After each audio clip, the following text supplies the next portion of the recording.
दुनिया में हर इंसान कंज्यूमर है किसी न किसी रूप में। हम सब अपने रोजमर्रा की चीजें और सुख सुविधा की चीजें बाजार से खरीदते हैं, परंतु कई बार दुकानदार या कंपनी हमें खराब चीजें दे देते हैं, कम गुणवत्ता की चीजें दे देते हैं। कभी कभार सेलर या दुकानदार कभी फ्रॉड कर देते हैं, चीटिंग कर देते हैं या धोखाधड़ी कर देते हैं।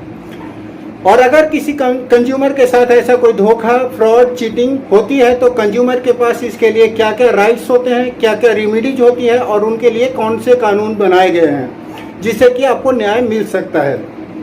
तो हेलो फ्रेंड्स, मैं राकेश कुमार अपने यूट्यूब चैनल पर आपका स्वागत करता हूं और आज मैं आपको बताता हूं कि अगर आपने कोई भी सामान खरीदा है या कोई सर्विस ली है और उसमें कोई डिफेक्ट आ गया है या सर्विस जो लिया है उस सर्विस में कोई प्रॉब्लम आ गई है या सेलर ने आपके साथ कोई धोखा किया है, चीटिंग किया है या फ्रॉड किया है, तो आप उस सेलर के खिलाफ कहां और कैसे कंप्लेन फाइल करेंगे और उसके लिए आपको क्या क्या करना पड़ेगा, उसके क्या क्या प्रोसीजर है, ये सारी बातें आज मैं आपको बताऊंगा।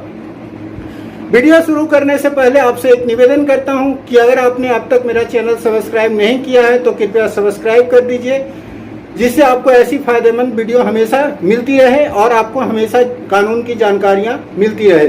और साथ ही ज़्यादा से ज़्यादा लोगों को शेयर भी कीजिए जिससे ज़्यादा लोगों को इसका फायदा मिल सके। तो चलिए वीडियो की शुरुआत करते हैं।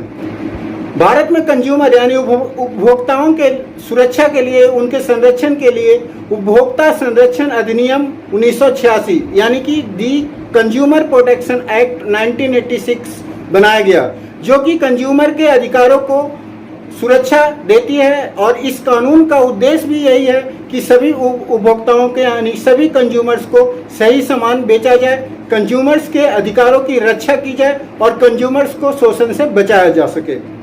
अगर आपने कोई सामान खरीदा है या सर्विस लिया है और उस प्रोडक्ट की या फिर उस सर्विस की क्वालिटी खराब होती है, उसमें कोई डिफेक्ट होता है या उसकी प्योरिटी सही नहीं है, शुद्धता सही नहीं है, उसका क्वालिटी अच्छा नहीं है या सेलर ने वादे के अनुसार सर्विस नहीं दिया है या नहीं देता है, तो आप कंज्यूमर प्रोटेक्शन एक्ट की धारा 2D यानी 2D के तहत कंज्यूमर कोर्ट में केस फाइल कर सकते हैं।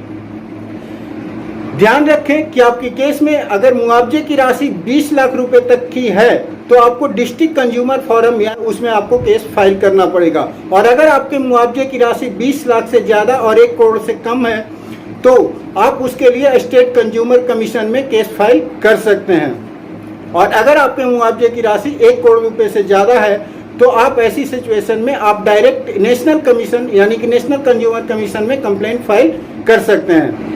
केस फाइल करने के बाद कंज्यूमर फोरम या कमीशन अपोजिट पार्टी यानी कि अपोनेंट यानी कि विपक्षी जो होता है उनको नोटिस जारी करेगी और उसके बाद अपोनेंट यानी कि जो विपक्षी पार्टी है वो कोर्ट को नोटिस का जवाब देगा। उसके बाद एविडेंस दिए जाएंगे, इंक्वायरी होगी, आर्गुमेंट्स होंगे, उसके बाद फैक्ट्स के हिसाब से कोर्ट उसके ऊपर फैसला सुना देगा।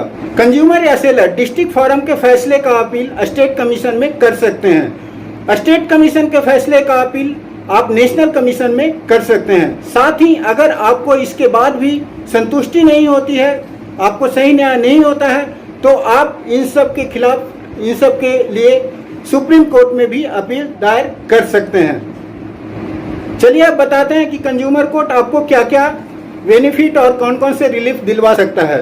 तो कंज्यूमर कोर्ट कंज्यूमर को मुआवजा दिलवा सकता है। अगर आपका प्रोडक्ट खराब है तो उसके डिफेक्ट को ठीक करवा सकता है।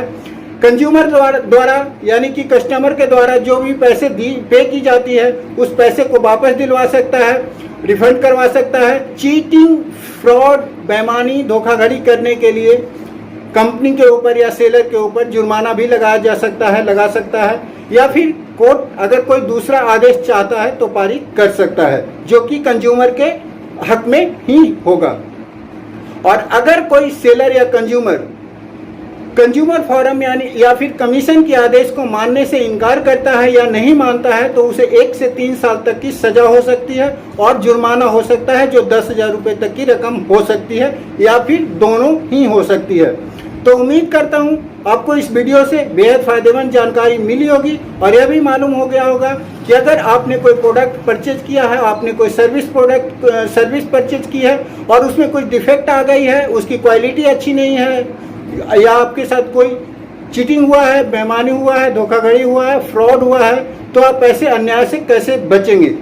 तो वीडियो अच्छा लगा तो कृपया लाइक करें, शेयर करें और चैनल को जरूर से जरूर सब्सक्राइब करें और साथ ही ज़्यादा से ज़्यादा लोगों को शेयर करें, अपने रिलेटिव को, अपने फ्रेंड्स को, कि जिससे दूसरों को भी इसका फायदा मिल सके और सब सुरक्षित रहे, सबको अपने अधिकारों का ज्ञान हो।